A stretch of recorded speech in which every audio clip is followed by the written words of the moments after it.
আসলে আমি কল্পনাও করিনি, ঠিক আছে, যে সে এরকম একটা কাজ করবে। তাতে আমি তার সাথে একটু মজা করতে চাইছি, এই জন্য একটু ক্যামেরা নিয়ে দেখি মানে, কিন্তু সে কি করবে মানে, বিষয়টা আমারই খারাপ লাগে। খারাপ না লাগার কি আছে, মানে সে নিজের শরীর নিজে আঘাত করবে, ভাবে বুঝি না। আর এখানে মানে আমি তার সাথে কি এমন করছি যে সে এরকম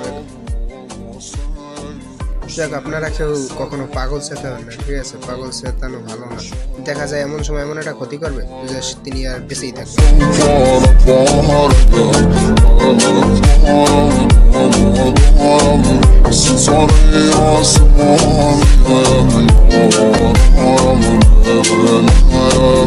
Just know what getting on